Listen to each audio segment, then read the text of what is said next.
Hey there, I'm Ken, this is CRT. Welcome to this episode, which is an episode all about the nostalgia that I had when I first had my very first home computer, which was my TRS-80 Color Computer 2. And shortly after I got that, my parents picked me up some books, and I've managed to pick up a couple of those books recently. The first one, and the very first one that I owned, was this one, Fantastic Games, which is a book for the TRS-80 Color Computer that is full of type-in programs for games. And I also picked up another one that I had as a kid, Space Adventures, which is another one full of type-in programs for the Color Computer. I also had an Usborne book. I picked up this one, which is not the one that I had when I was a kid. The one that I had was about horror games. This one is about space games, but it's very similar with the same style of programs. And it's made for multi systems. So they have little ways that you change the program to make it run on multiple systems, just like that micro adventure book that I took a look at a while ago. If you wanted to check that video out, I'll put a link up there for you. So I thought we would type in some of these programs and relive the nostalgia of typing them in and playing them. So we'll start with probably the program that I know the best out of this book, and that is Speedboat. Look at that boat flying down the water. It looks like it will be such an awesome game.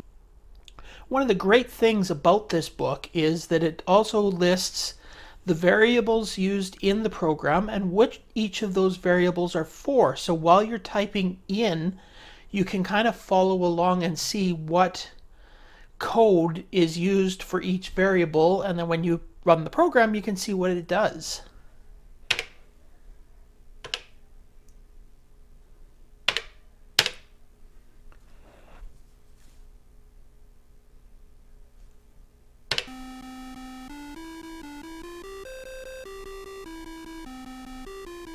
And it's nice how a lot of these games have a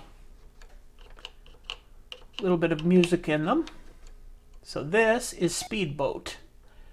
As you can see, it does take a lot of imagination, but a perfectly playable little game.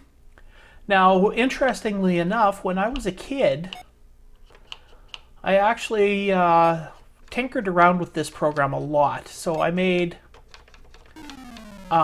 different versions of this game. I made one version where you were invulnerable, and I made one version where you had unlimited lives. Those were all things that really got me into the programming stuff when I was a kid. Something that I really, really wish I had stuck with, but unfortunately, I didn't.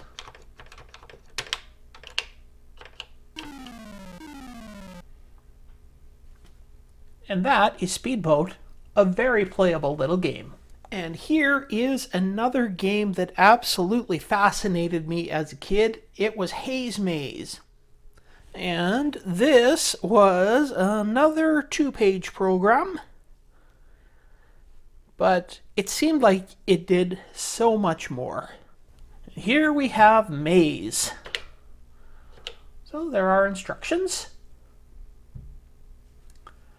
And one thing about it, this game actually takes quite a while to draw your maze, so I will fast forward through this.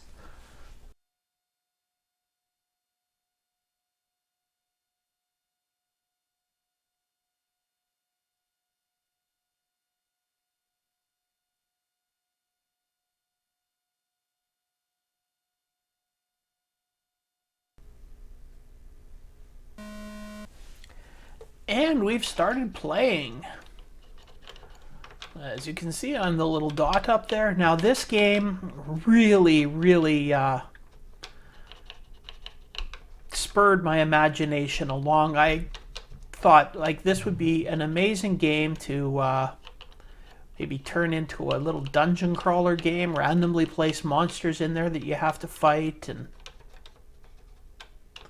I had all kinds of ideas for games as a kid. Unfortunately, I never went ahead with programming, so none of them ever came to life, but... And here we go to the end of the maze. My time was 79.46 seconds. Here is one that I don't remember ever typing in, but I mean, look at this picture. It has got helicopters, it's got trucks, it's got bank robbers. This looks like it will be an amazing game. This is Getaway. And this was a bit of a longer program to type in. But still, I mean, look at those pictures. They really do sell these programs with the artwork that they do in these books. And finally, here is Getaway out of the fantasy game book.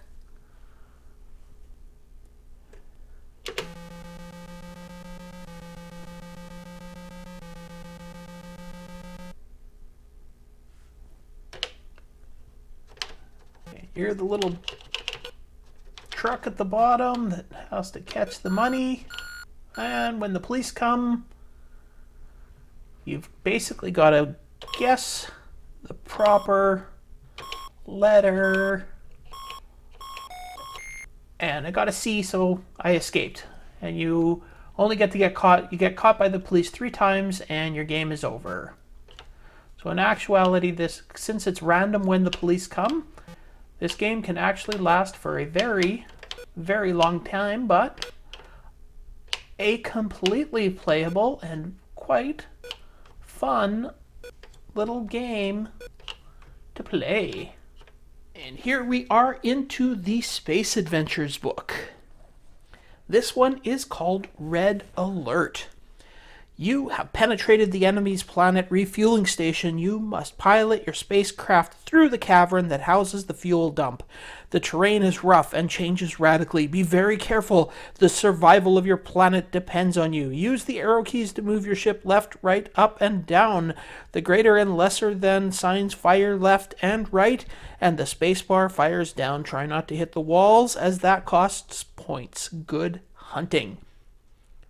Now, that's actually a complete lie. And here is Red Alert. Now, I said that the instructions lie. Well, it said that you use the left and right greater than, less than signs to fire.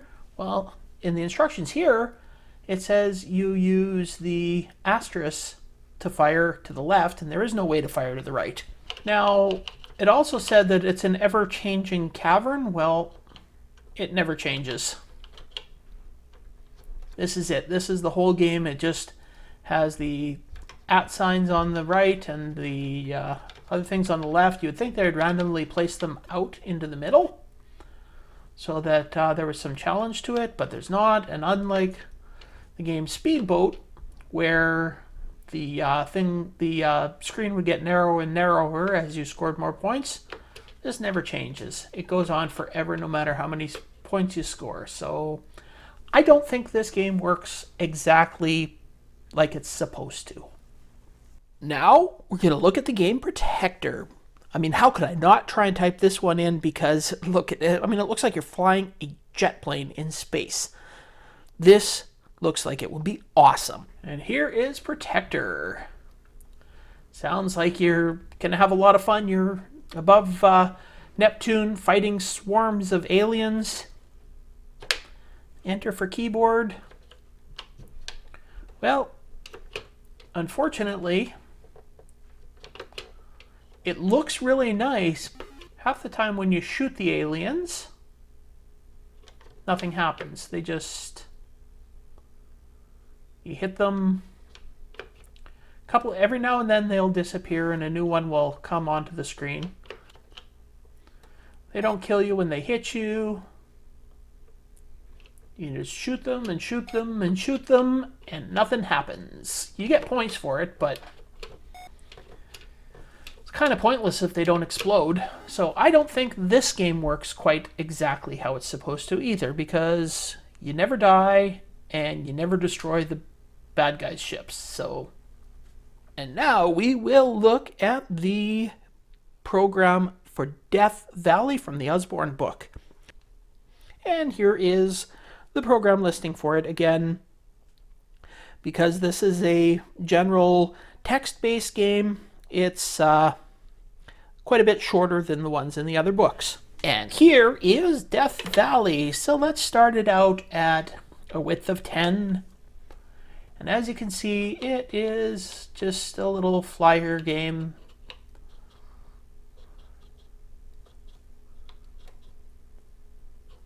Considering how short the program is, it's actually pretty decent little game for that.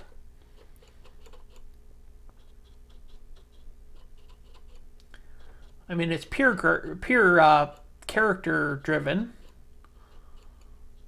but that's so that it can work on multiple systems. And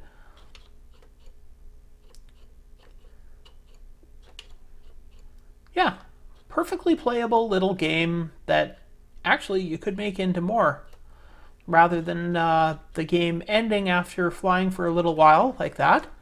You could actually make it so that the screen gets narrower and narrower, kind of like the Speedboat game. And yeah, it would become a more challenging game. See how far you could get. One of the really nice thing about all of these books, these type-in program books, is that it includes things in the back, like this one, adding to the program. It tells you ways that you can add code to the program to make the programs do more stuff. And it gives you a little breakdown on how to write your own program, and a summary of a lot of the basic codes that are used.